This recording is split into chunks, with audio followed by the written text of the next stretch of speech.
بھی آ گئی اس کو۔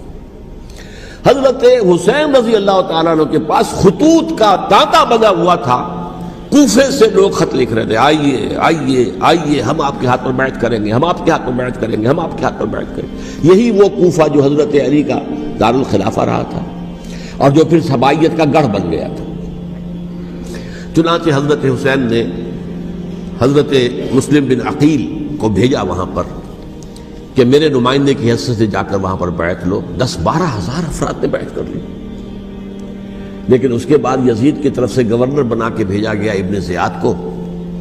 ابن زیاد نے آ کر جو تشدد کیا اور سختی کی تو سب کے سب بیعت توڑ کر اور سب منحرف ہو گئے۔ مخلصین تو وہ تھے نہیں، الکوفی لایوفی، کوفی جو ہے وہ تو کوئی وعدہ وفا کرنے والا ہوتا ہی نہیں، بیعت توڑ دی۔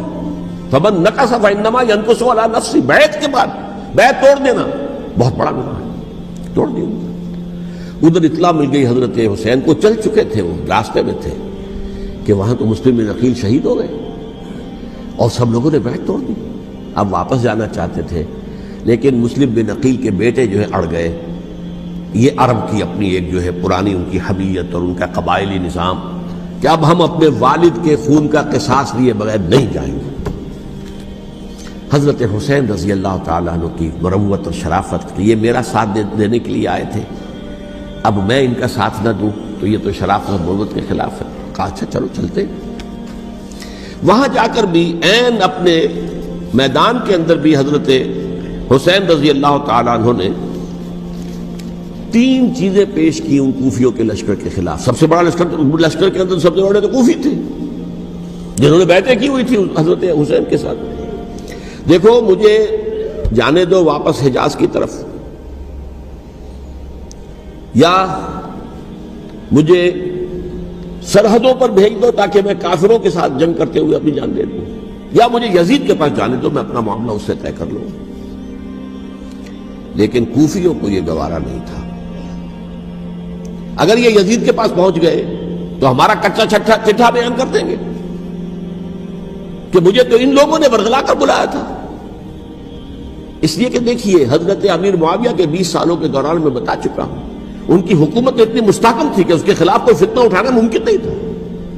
اب چونکہ ایک چینج اوور ہوا تھا، اور چینج اوور میں آپ کو معلوم ہوتا ہے کہ ایک جس کو کہتے ہیں every thing is in the melting پاٹ، ابھی تو یہ درمیان کے اندر معاملہ ہے، تو انہیں موقع ملا، سر اٹھایا حضرت حسین رضی اللہ تعالیٰ عنہ کو، جو خطوط لکھے جس کے کہ تھیلے کے تھیلے اور بوریوں کی بوریاں بھری ہوئی حضرت حسین کے ساتھ تھی، وہ کہا کہ آئیے ہم آپ سے بیعت کریں گے۔ انہوں نے نہیں مانا، اور اصل میں حضرت حسین کے قاتل وہ کوفی ہیں، وہ بزدل، وہ منافق، جنہوں نے بیعت کر کے بیعت توڑی۔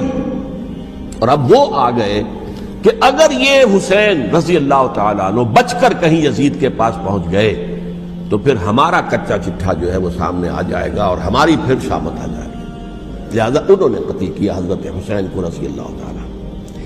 ایک بات جو علامہ ڈاکٹر قلب صادق نے فرمائی، اور مجھے میرے علم میں یہ بات پہلے نہیں تھی، وہ یہ کہ حضرت حسین کے قتل کا فتویٰ ایک بہت بڑے مفتی نے دیا تھا۔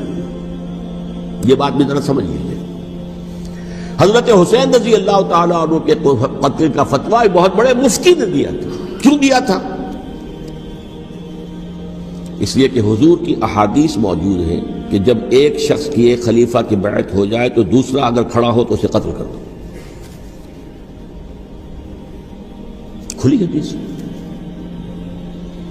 اسی لیے ایک بہت بڑے مفسر بھی ہیں، فقیہ بھی ہیں، قاضی ابن العربی رحمۃ اللہ علیہ۔ ایک ابن عربی ہیں الف لام کے بغیر، ابن عربی، وہ بہت بڑے صوفی ہیں، فلسفی ہیں، اندلس کے ہیں۔ یہ قاضی ابن العربی ہیں جنہوں نے قرآن کی ایک تفسیر لکھی ہے اس اعتبار سے کہ صرف ان آیات کی تفسیر جن سے کہ فقہی احکام جو ہیں ان کا استنباط ہوتا ہے۔ یہ 2 تفسیریں اس طور سے لکھی گئی ہیں قرآن مجید کی، احکام القرآن ان کا نام ہے دونوں کا، جن میں سے ایک جو ہے قاضی ابن العربی کی ہے۔ ان کا ایک جملہ نقل ہوتا ہے، قتل الحسین بسیف جدہ، حسین قتل ہو گئے اپنے ہی نانا کی تلوار سے۔ وہ تلوار کیا تھی؟